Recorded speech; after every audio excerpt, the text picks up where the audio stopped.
Hey everyone, so a lot of clients will struggle to experience that eccentric load into their glutes during a traditional hip hinge. And one of the reasons that we see this in clinic is a lack of ability to coordinate the mass of the head, arms and trunk, which makes up 2/3 of your body mass, to coordinate that hat segment relative to a stable lower limb. It's often too coordinatively challenging for a client early on to experience or distribute that eccentric load into the glutes. So one of the things that we can do early on during rehab is to simplify the coordinated strategy and use a strategy where we bias the pelvis or pre-position the pelvis towards flexion to experience that load into the glutes, that eccentric load into the glutes, and drive that load from the bottom up, from the foot up to the knee into the hip and pelvis, instead of a top-down strategy like you see with a traditional hip hinge strategy. So drive that load into the glute from the bottom up instead of from the top down. So we're working through a hinged pelvic hover here, and we're going to set up in a seated position with the pelvis higher than knee level, so we have more room to flex that pelvis over the femur at the beginning. And we're looking for that pelvis and spine to hinge forward as a single unit, with the majority of the focus on getting some eccentric load through the glutes. And the key thing is maintaining that eccentric load through the glutes on the hover phase of the exercise. Okay.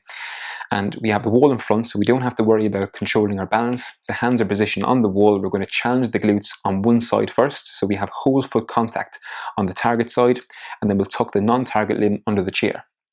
We're going to hinge forward at the beginning, so we're beginning with that length and that eccentric load already into the glutes, and then the next phase of the exercise is key.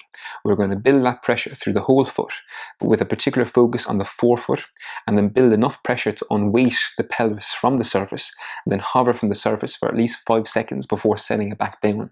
Okay. Now, if you look at the organization of the limb, the lower limb here, we've got flexion of the pelvis, we've got a flexion of the knee, and we've got flexion of the ankle.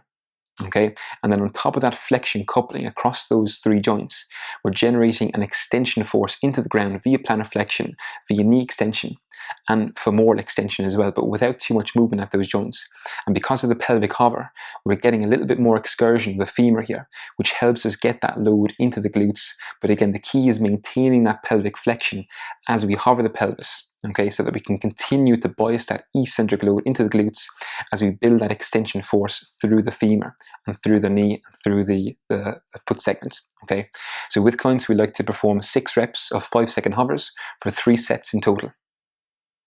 So as you can see there, a much more bottom-up driven strategy to try and distribute that eccentric load into the glutes by pre-positioning the joints of the lower limb towards flexion. So flexing the foot segment, flexing the tibial segment, flexing the femoral segment, flexing the pelvic segment, and then driving that extension force from distal to proximal, but maintaining that flexion coupling across those lower limb segments, particularly the flexion of the pelvis. Okay, and this can often give your clients early on, especially those clients that can't coordinate the head, arms and trunk relative to the lower limb. It can give those clients a much better sense of where those forces should be distributing before you can progress into a much more coordinatively challenging strategy like the standing hip hinge.